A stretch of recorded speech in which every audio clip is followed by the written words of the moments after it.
하나님의 말씀은 에베소서 2장 19절에서 22절의 말씀입니다. 에베소서 2장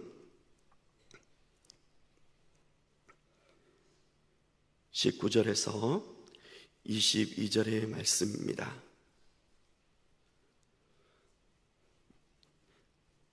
한 절씩 교독하겠습니다. 그러므로 이제부터 너희는 외인도 아니요 나그네도 아니요 오직 성도들과 동일한 시민이요 하나님의 권석이라.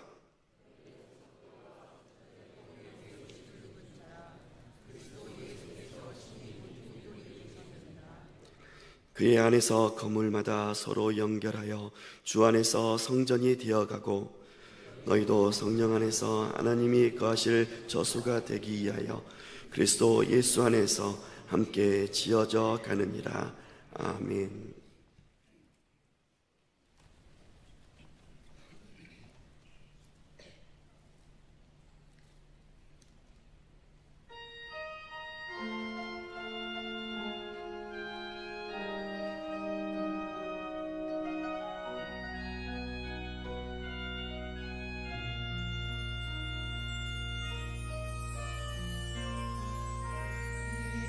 내 안에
기도드리겠습니다. 사랑과 은혜가 풍성하신 하나님, 주의 은혜를 사모하며 이제 주의 말씀 앞에 섰사오니 성령께서 함께 하셔서 말씀을 깨닫는 지혜와 순종하는 믿음을 더하여 주옵소서. 예수님의 이름으로 기도합니다. 아멘. 제가 건강관리를 잘못하여 목감기로 음성이 분명하지 못한 점 양해 말씀드립니다. 성도 여러분, 최근 영화관에 가보신 적이 있습니까? 영화가 시작되면 사람들은 각자의 자리에 앉아 스크린을 바라봅니다. 주인공이 웃으면 함께 웃고 눈물을 흘리면 함께 눈시울을 붉히기도 합니다. 2시간 남짓 영화에 몰입한 뒤 만족스러운 감동을 얻으면 좋은 영화였다고 평가하며 집으로 돌아갑니다. 영화관에서는 역할이 분명하게 나뉘어 있습니다. 영화관은 참여하는 공간이 아니라 관람하는 공간이기 때문입니다. 스크린 속 배우들이 자신의 역할을 수행하는 동안 관객은 객석에 앉아 그 모습을 바라봅니다. 영화가 끝날 때까지 관객에게 요구되는 일은 많지 않습니다. 자리에 앉아 영화를 보고 감동을 얻는 것으로 충분합니다. 그런데 우리가 매주 모이는 예배당의 모습도 얼핏 보면 영화관과 크게 다르지 않습니다. 의자들은 한 방향을 향해 놓여 있고 회중은 강단을 바라봅니다. 한 사람이 말씀을 전하면 많은 사람이 그 말씀을 듣고 찬양을 인도하면 함께 찬양을 합니다. 겉으로 드러난 모습만 놓고 보면 영화관과 예배당을 쉽게 구별하기 어려워 보입니다. 하지만 예배당과 영화관 사이에는 결정적인 차이가 있습니다. 영화관은 관객을 위한 공간이지만 교회는 관객을 만들기 위해 존재하지 않습니다. 영화관에서는 관람객으로 머물러도 아무런 문제가 없지만 교회는 구경꾼으로 머물 수 없는 곳입니다. 하지만 교회 안에서도 어느새 관객이 되기 쉽습니다. 예배는 드리지만 공동체에는 마음을 두지 않고 말씀은 듣지만 지체들과 연결되지 않은 채 신앙생활을 이어갈 수 있습니다. 교회 안에서도 어느새 시선이 바뀔 때가 있습니다. 내가 누구를 섬길 것인가 보다 내가 무엇을 얻을 수 있는가를 먼저 생각하게 되는 것입니다. 신앙생활이 하나님께서 세우시는 공동체보다 내 만족과 내 필요를 채우는 일에 머물러 버릴 위험도 있습니다. 하나님은 우리를 그런 신앙으로 부르지 않으셨습니다.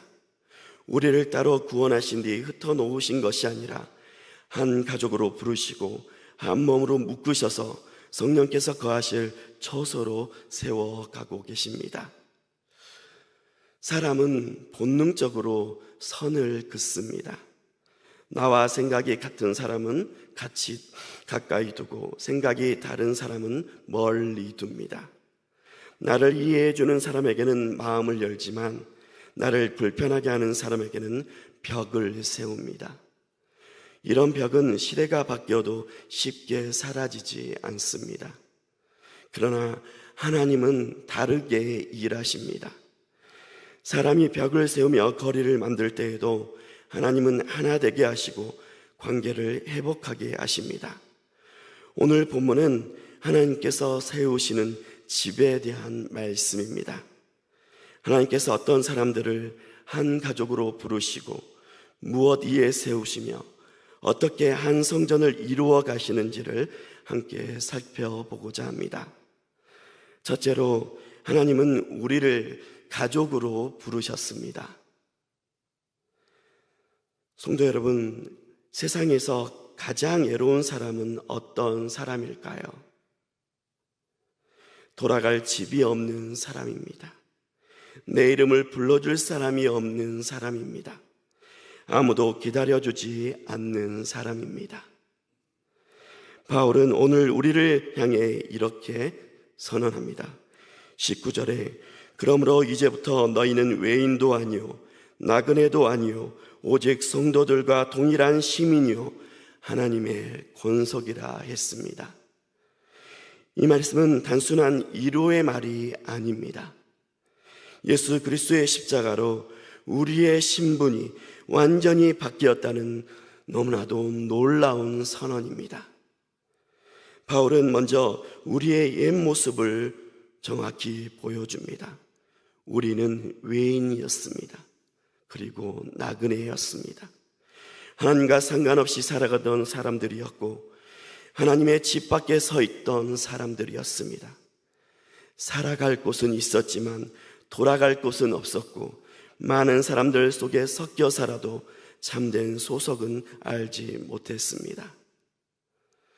에베소 교회 안에도 이런 아픔이 있었습니다. 유대인과 이방인은 같은 예배의 자리에 앉아 있었지만 오랫동안 쌓여 온 거리감이 쉽게 사라지지 않았습니다. 이방인 성도들 가운데는 교회 안에 들어와 예배를 드리면서도 여전히 자신을 손님처럼 느끼는 사람들이 있었을 것입니다.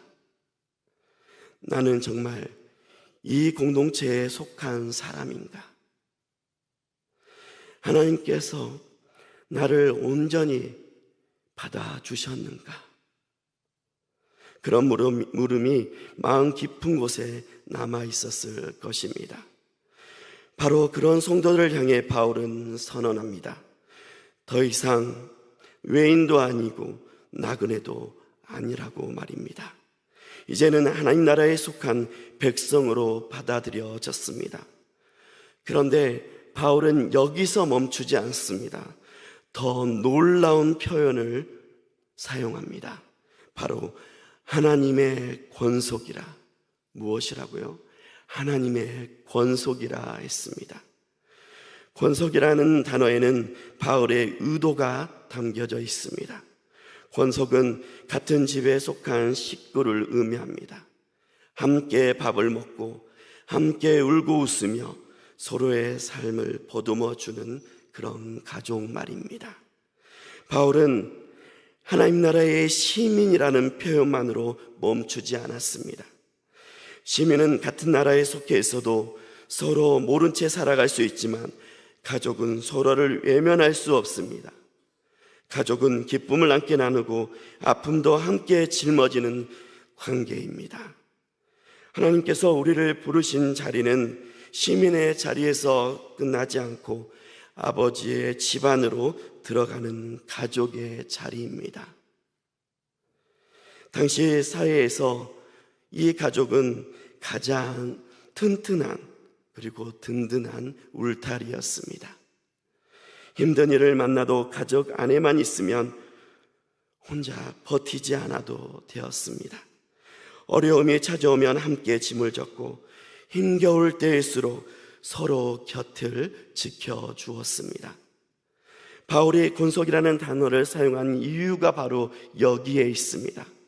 하나님께서 우리를 멀리 두고 바라보는 백성으로 부르신 것이 아니라 하나님의 집안으로 받아주셨다는 뜻입니다.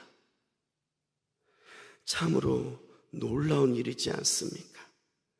하나님께서는 우리를 손님으로 맞아주신 것이 아닙니다.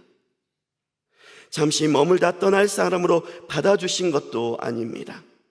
죄로 인해 멀어졌던 우리를 품어주셨고 하나님의 집안으로 친히 받아주셨습니다.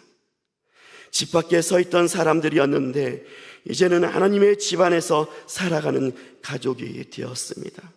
이 얼마나 놀랍고 큰 은혜입니까? 우리는 더 이상 집 밖에 서 있는 사람들이 아닙니다. 하나님의 가족으로 받아주신 사람들입니다. 문제는 하나님께서 우리를 가족으로 부르셨는데도 우리는 종종 가족보다 손님처럼 살아간다는 데 있습니다. 같은 예배당에 앉아 있어도 서로의 아픔은, 시련은, 역경은 모른 채 지나갈 때가 있습니다. 같은 말씀을 듣고 같은 찬송을 부르지만 마음의 거리는 쉽게 좁혀지지 않을 때도 있습니다. 우리의 신분은 이미 권속이 되었는데 우리의 습관은 여전히 외인처럼 남아있을 때가 있습니다. 경계선 밖에 서 있는 외인의 습성은 쉽게 사라지지 않습니다.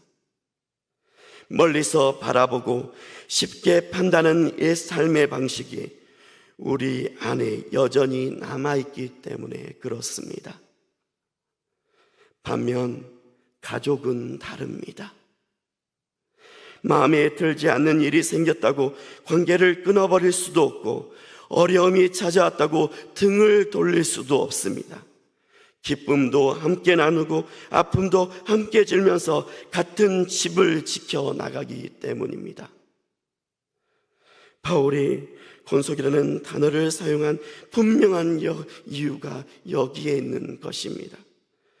교회는 생각이 비슷한 사람들이 모인 집단이 아니라 하나님께서 그리스도의 피로 묶어주신 한 가족입니다. 사람은 벽을 세우지만 하나님은 한 집을 세워가십니다. 사람은 거리를 만들지만 하나님은 가족을 만드십니다. 우리는 더 이상 외인도 아니고 나그네도 아니라고 선언받았습니다. 그렇게 우리는 이미 아버지에 속한 하나님의 가족입니다. 여러분, 이 사실을 믿으십니까? 우리는 한 가족입니다. 하나님의 하늘 가족입니다. 이 사실을 어떠한 상황 속에서도 결코 잊지 않는 성도들이 되시길 간절히 소원합니다. 둘째로, 하나님은 우리를 그리스도 위에 세우셨습니다. 하나님께서는 우리를 가족으로 부르셨을 뿐 아니라 흔들리지 않는 터 위에 세우셨습니다. 집이 견고히 오래 서 있으려면 벽보다 먼저 든든한 터가 있어야 하듯이 하나님께서 세우시는 교회에도 흔들리지 않는 기초가 분명 있어야 합니다. 바울은 20절에서 그 기초가 무엇인지를 분명히 선언하고 있습니다. 너희는 사도들과 선지자들의 터 위에 세우심을 입은 자라. 그리스도 예수께서 친히 모퉁이 돌이 되셨느니라. 바울은 교회를 건물에 비유하면서 가장 먼저 이 터를 말합니다. 터가 너무도 중요하기 때문입니다. 아무리 높고 화려하게 지어 올려도 그 터가 무너지면 건물은 오래 버틸 수 없습니다. 그렇다면 사도들과 선지자들의 터는 무엇입니까? 사도들과 선지자들은 자신들이 교회의 기초가 되려 한 사람들이 아니라 교회의 기초이신 예수 그리스도를 증언한 사람들이었습니다. 바울이 말하는 터는 사람 자체가 아니라 그들이 전한 복음이었습니다. 교회는 사람의 생각이나 시대의 흐름 위에 세워지지 않습니다. 사도들이 목숨을 걸고 전한 예수 그리스도의 십자가와 부활의 복음 위에 세워집니다. 그런데 바울은 이 터만 말하지 않습니다. 그리스도 예수께서 친히 모퉁이 돌이 되셨느니라 라고 덧붙입니다. 모퉁이 돌은 건물의 방향을 결정하는 기준이 되는 돌입니다.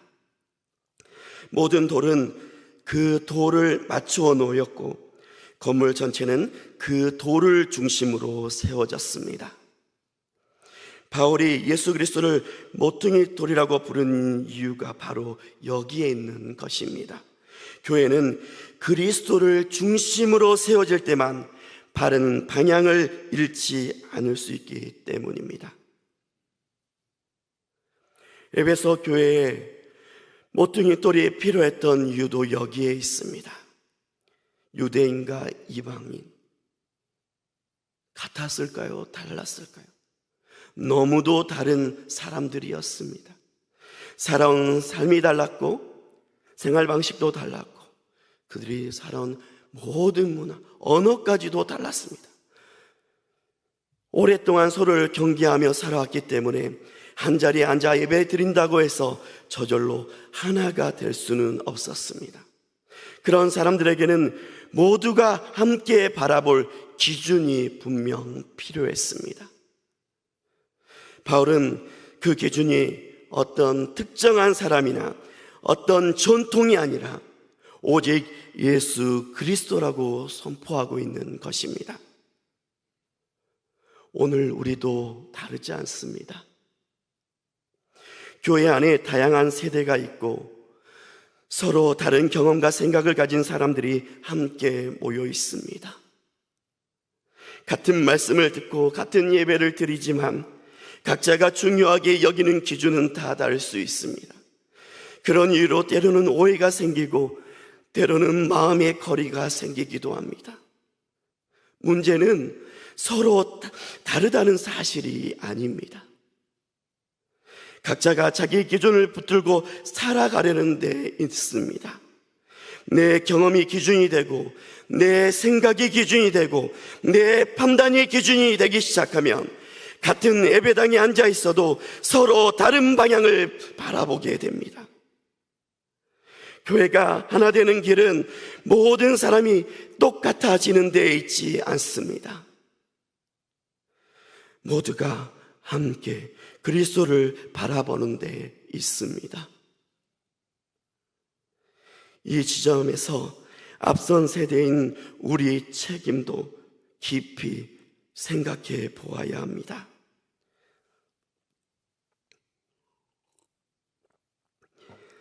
다음 세대는 우리가 무엇을 말하는지만 보는 것이 아니라 우리가 무엇을 기준으로 살아가는지도 보고 있습니다.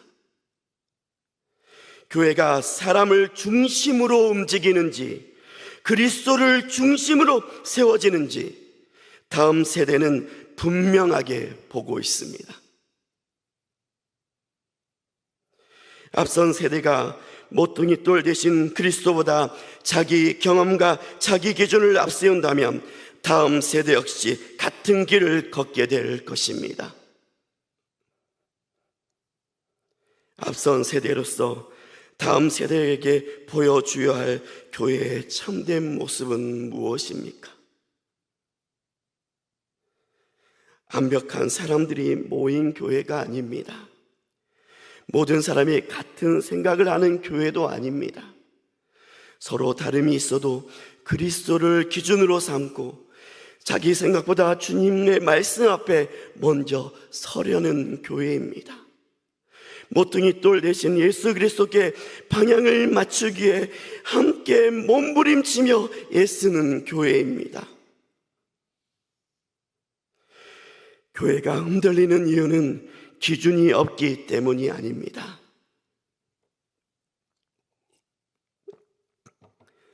기준이 너무나 많기 때문입니다. 저마다 옳다고 생각하는 기준을 붙들고 있기 때문에 갈등과 반목, 충돌이 생깁니다. 내 경험의 기준이 되고 내 판단이 기준이 되고 내 아직과 고집이 기준이 되면 한 공동체 안에 있으면서도 서로 다른 방향으로 걸어갈 수밖에 없을 것입니다. 그리스도를 모퉁이 돌로 삼는다는 것은 내 생각에 말씀을 맞추는 것이 아니라 말씀에 나를 맞추는 것입니다. 내 뜻을 앞세우는 것이 아니라 주님의 뜻을 먼저 묻는 것입니다. 내가 옳으냐를 붙드는 것이 아니라 주님께서 기뻐하시는 길을 선택하는 것입니다. 하나님께서는 우리를 사람 위에 세우지 않으셨습니다. 세상의 흐름 위에 세우지도 않으셨습니다. 하나님께서는 우리를 모퉁이 돌 대신 예수 그리스도 위에 세우셨습니다. 교회의 기초도 그리스도이시고 교회의 방향도 그리스도이신 줄 믿습니다. 모퉁이 돌 대신 예수 그리스도의 굳게 서가는 주님의 몸된 서울교회가 되기를 간절히 소망합니다. 셋째로, 하나님은 우리를 거하실 초소로 함께 지어가십니다. 하나님께서는 우리를 가족으로 부르셨고 모퉁이 돌 대신 예수 그리스도 위에 세우셨습니다. 그런데 바울은 여기서 교회의 또 다른 모습을 보여줍니다. 하나님께서 우리를 가족으로 부르시고 그리스도의 위에 세우신 목적은 거기서 끝나지 않습니다. 하나님께서는 지금도 우리를 함께 지어가고 계십니다. 21절과 22절은 이렇게 말씀합니다. 그의 안에서 건물마다 서로 연결하여 주 안에서 성전이 되어가고 너희도 성령 안에서 하나님이 거하실 초소가 되기 위하여 그리스도 예수 안에서 함께 지어져 가느니라. 이 표현에서 우리가 주목하고 붙들어야 할 표현이 있습니다. 바로 되어가고 함께 지어져 가느니라입니다. 바울은 교회를 이미 완성된 건물처럼 말하지 않았습니다. 아직 세어가고 있는 공동체로 말하고 있습니다. 생각해 보면 큰 위로가 되는 말씀입니다. 우리는 아직 완성된 사람들이 아닙니다. 신앙생활을 오래 했어도 여전히 미성숙함이 남아있고 교회 역시 아직 세워져 가고 있는 중입니다. 그렇게 때로는 실망할 때도 있고 서로에게 상처를 주고 받을 때도 있습니다. 그런 모습을 볼 때면 교회가 왜 그래? 왜 우리의 교회가 왜 이럴까? 라는 생각이 들 때도 있을 것입니다. 그러나 바울은 교회를 향해 되어가고 있다고 말하고 있습니다. 아직 완성되지 않았다는 것은 하나님께서 하나님의 역사를, 하나님의 일을 멈추셨다는 뜻이 아닙니다. 하나님께서 지금도 우리를 빚어가고 계신다는 뜻입니다. 본문은 한 가지를 더 강조합니다. 바울은 함께 지어져 가느니라 라고 했습니다. 하나님께서는 우리를 따로 세우지 않으셨습니다. 한 가족으로 부르셨고 한 공동체로 묶으셨으며 함께 세워가고 계십니다. 하나님께서 세워가시는 교회는 완성된 건물보다 공사 현장에 더 가깝습니다. 아직 다듬어져야 할 부분이 남아있고 아직 세워져 가고 있기 때문에 그렇습니다. 교회 안에 연약함이 보이고 때로는 부딪힘이 있는 이유도 여기에 있는 것입니다. 하나님께서는 이를 멈추신 것이 아니라 여전히 우리를 빚어가고 계심을 잊지 마십시오. 한 공동체 안에서 신앙생활을 하다 보면 늘 좋은 일만 있는 것은 아닙니다. 기대했던 모습과 다른 모습을 보게 될 때도 있고 마음이 상할 때도 있습니다. 그러나 하나님께서는 그런 과정 속에서도 우리를 함께 세워가십니다. 우리가 서로를 통해 배우게 하시고 주님의 모습으로 닮아가게 하십니다. 하나님께서는 우리의 믿음을 홀로 자라도록 그렇게 두지 않으십니다. 말씀을 통해 일하시지만 공동체를 통해서도 일하시는 분이십니다. 때로는 격려하는 지체를 통해 힘을 주시고 때로는 나와 다른 사람을 통해 내 모습을 돌아보게 하십니다. 하나님께서는 공동체 안에서 우리를 다듬으시고 서로를 세워가는 도구로 사용하십니다. 바울은 여기서 교회의 가장 중요한 목적을 보여줍니다. 22절은 하나님이 거하실 초소가 되기 위하여라고 말씀합니다. 하나님께서 우리를 한 가족으로 부르시고 그리스도 위에 세우신 것도 지금 함께 지어져 가고 계신 것도 우리 가운데 거하시기 위함이라고 했습니다. 그렇게 교회의 참된 영광은 건물이나 규모가 아니라 하나님께서 우리 가운데 거하신다는 사실에 있습니다. 하나님께서는 돌로 지은 건물 안에만 머무시는 분이 아니십니다. 성령께서 거하시는 참된 초소는 하나님께서 구원하시는 백성의 공동체입니다. 하나님께서는 성령 안에서 구원하신 백성 가운데 함께 하시기를 기뻐하십니다. 교회의 가장 큰 특징은 그 가운데 계신다는 사실입니다. 바울은 교회를 바라보며 건물을 바라본 것이 아니라 하나님께서 거하시는 집을 본 것입니다. 하나님께서 거하시는 공동체라면 우리는 더 이상 예배만 드리고 돌아가는 사람으로만 머물 수 없을 것입니다. 내 신앙만 지키는 데 만족할 수도 없습니다. 하나님께서는 우리를 한 가족으로 부르셨고 한 성전으로 세워가고 계시기 때문입니다. 한 지체의 기쁨을 함께 기뻐하고 한 지체의 아픔을 함께 나누어 품으며 서로를 세워가는 삶이 하나님께서 기뻐하는 교회의 모습입니다. 교회를 사랑해야 하는 이유도 여기에 있습니다. 교회는 부족함이 없어 귀한 것이 아닙니다. 하나님께서 거하시기 때문에 존귀한 것입니다. 때로는 연약함이 보일 수도 있고 기대와 다른 모습을 만나게 될 수도 있습니다. 그럼에도 하나님께서는 오늘 또 우리 공동체를 붙들고 계십니다. 교회는 완벽해서 사랑하는 곳이 아닙니다. 하나님께서 사랑하시기에 우리가 사랑하는 것입니다. 교회의 소망은 우리에게 있지 않습니다. 교회를 세우시는 하나님께 있습니다. 우리의 부족함에도 불구하고 하나님께서 지금도 우리 교회 가운데 역사하고 계신 줄 믿습니다.